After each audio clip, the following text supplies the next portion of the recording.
This video is sponsored by Buymotif shopping app. இதில் நிறைய products sales ஆகிட்ருக்கு, நல்லாவும் இருக்குது, பெஸ்ட்டாகவும் இருக்குது. கீழே டிஸ்கிரிப்ஷனில் லிங்க் கொடுத்துருக்கேன், செக் பண்ணிக்கோங்க ஃப்ரெண்ட்ஸ்.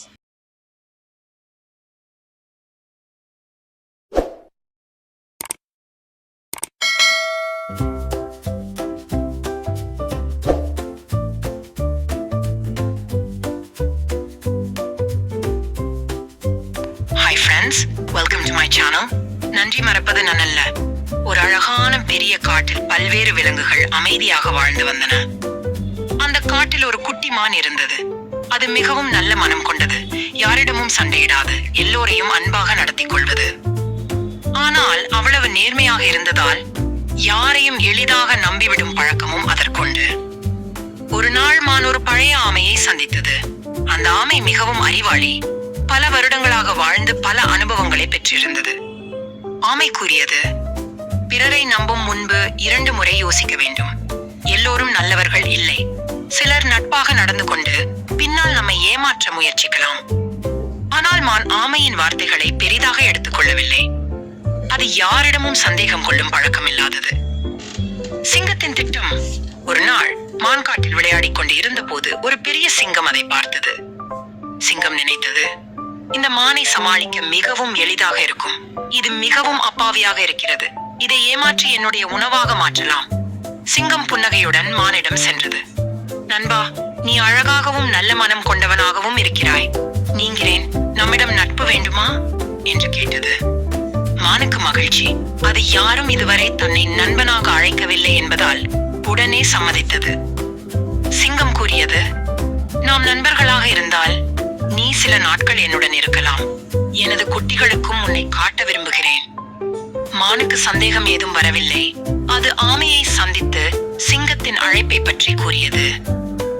ஆமை அதிர்ச்சியடைந்து, இல்லை, சிங்கம் ஒரு அபாயகரமான விலங்கு, அது உன்னை ஏமாற்றி சாப்பிடலாம் என்று எச்சரித்தது. ஆனால் மான் ஆமையின் வார்த்தைகளை கண்டுகொள்ளவில்லை. சிங்கம் மிகவும் நல்லவன், அது எனக்காக நினைக்கிறது, நீ எப்போதும் சந்தேகமாக இருப்பாய் என்று கூறியது. ஆமை கவலைப்பட்டாலும், நீயே வரப்போகிறாய் என்றால் நானும் வருகிறேன், ஏதாவது நடந்தால் நான் இருக்கிறேன் என்று கூறியது. சிங்கம் வீஸ் ஆமை. மானும் ஆமையும் சிங்கத்தின் மாளிகைக்கு சென்றனர். சிங்கம் உள்ளபடியே பயந்துவிட்டது. அது ஒரு குட்டி மானை தனியாக ஏமாற்றி உண்ணலாம் என்று நினைத்தது. ஆனால் ஆமை கூட வருவதை கண்டதும் தன் திட்டத்தை மாற்றிக்கொண்டது. சிங்கம் நினைத்தது, இந்த ஆமை மிகவும் பழமையானது, இது ஏதாவது புத்திசாலித்தனம் காட்டிவிடும். இப்போது இதை துரத்துவது அபாயகரமானது. சிங்கம் நடிப்பாக மானிடம் கூறியது, நண்பா, நீ மிகவும் நேர்மையானவன், ஆனால் உன் நண்பனும் நம்முடன் இருக்க விரும்புகிறான் போல. சரி, உங்களுக்காக சிறப்பு விருந்து வைத்திருக்கிறேன். ஓடிப்போய் குளிக்கலாம், பிறகு சாப்பிடலாம். ஆமை உடனே புரிந்து கொண்டது. அது மானிடம் மெதுவாக கூறியது, முடிந்தால் இங்கேயே இரு, இது சதியாயிருக்கலாம். அதற்குள் சிங்கம் மானை தனியாக அழைத்துச் செல்வதற்கு திட்டமிட்டது. ஆனால் ஆமை எதுவும் விடாது மானுடன் உடன் இருந்தது. இதை பார்த்த சிங்கம் மிகவும் கோபமடைந்தது. இந்த ஆமை இருக்கும் வரை எனக்கு வாய்ப்பு இல்லை என்று சிந்தித்தது. அதனால் அது நடிப்பாக சிரித்துக் கொண்டு, நீங்கள் இருவரும் ஓய்வெடுங்கள், நான் வேறு வேலைக்கு செல்கிறேன் என்று கூறி அங்கிருந்து சென்று விட்டது. மானுக்கு உண்மை தெரிய வந்தது.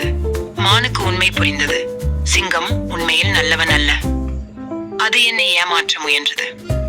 மானம் ஆமையை நன்றி கூறி, நண்பா, நீ இல்லை என்றால் நான் இன்று சிக்கிக் கொண்டிருக்கலாம்.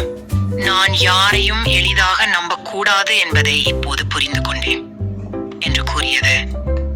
ஆமை சிரித்துக்கொண்டு, சில பாடங்களை அனுபவத்திலேயே கற்றுக்கொள்ள வேண்டும், இனிமேல் எதையும் யோசித்து செயல்படு என்று அறிவுரை கூறியது.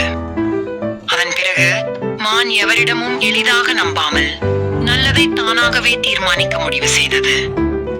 கதையின் நெறி, எல்லோரும் நல்லவர்கள் இல்லை, யாரையும் நேரடியாக நம்பக்கூடாது, நட்பு செய்வதில் கவனம் செலுத்த வேண்டும். உண்மையான நண்பர்கள் நம்மை பாதுகாப்பாக வைத்திருப்பார்கள். முடிவு, இந்த கதையை கேட்கும் குழந்தைகள் எதிர்காலத்தில் யாரையும் நேரடியாக நம்பாமல் சிந்தித்து செயல்படுவது மிகவும் முக்கியம் என்பதை புரிந்து கொள்வார்கள். ஸ்டோரி பிடிச்ச லைக் பண்ணுங்க, ஷேர் பண்ணுங்க. சப்ஸ்கிரைப் பண்ணுங்க, காமெண்ட் பண்ணுங்க. Thank you friends.